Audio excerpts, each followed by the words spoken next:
Millions of years before Goku's story in Dragon Ball began, there was a massive conflict which threatened the universe and the gods themselves. This was the doing of the evil wizard Bibidi, who through powerful magic was able to summon the dreaded Majin Buu, a seemingly invincible childlike monster. Together they spread destruction across the universe until they eventually reached the world of the highest gods in the universe, the Supreme Kais. Bibidi and Buu were able to destroy all of the Supreme Kais save for one, the Eastern Supreme Kai Shin, and this would be Bibidi's downfall, as once he sealed Buu away with an incantation and brought him to the Earth, Supreme Kai attacked and killed Bibidi. However, Buu's sphere was left intact, and it remained that way until millions of years later in Dragon Ball Z, Bibidi's son Babidi appeared to resurrect him. Babidi's plan ended up working, albeit at the cost of his own life. However, a question remains as to why he waited for so long to enact his plan. After all, millions of years is a very long time, so what exactly was Babidi doing during it? Well, from what we know, Babidi recruited evil beings from across the universe, and some of their homeworlds seem to exist at the farthest reaches of the universe, or even in other dimensions such as with Deborah, who came from the demon realm, so it's possible that this would be a time-consuming process. However, it doesn't appear that he would have to travel to their worlds himself, as according to an interview with Dragon Ball creator Akira Toriyama, Babidi's power allowed him to search out people with evil hearts and then summon them to him. So while this could still take time, it's unlikely that it would take millions of years to assemble everyone we see in the Buu saga. Another argument is that Babidi didn't know where Buu's container was hidden. After all, he wasn't present at the time Supreme Kai killed Bibidi, and the universe is a very large place, so it could have taken a very long time to locate the sphere. However, there is some evidence against this, such as the same interview as I showed before with Toriyama. In it, Toriyama explains that Babidi was actually a doppelganger of Bibidi. Apparently, Bibidi would split himself up whenever there was anything too difficult for one person to perform. However, much like the multiform technique, this would split Bibidi's power proportionately. In other words, Bibidi split himself and created Babidi sometime before his death at the hands of Shin.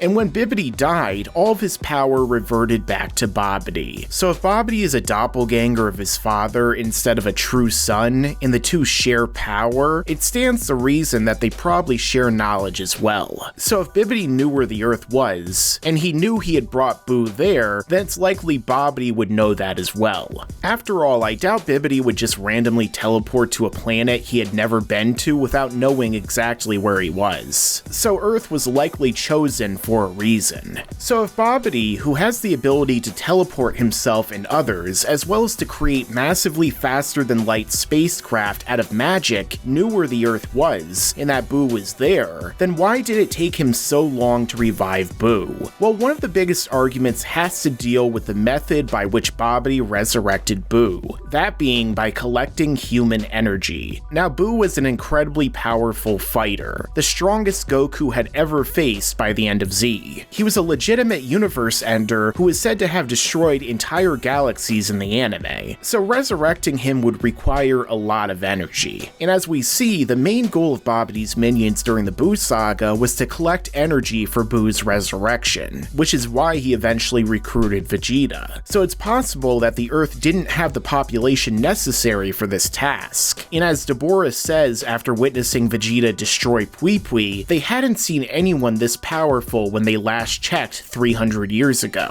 so they clearly had tabs on the Earth for at least that long. However, this also implies that Babidi and Deborah weren't intending to use super powerful fighters like the Saiyans to resurrect Buu.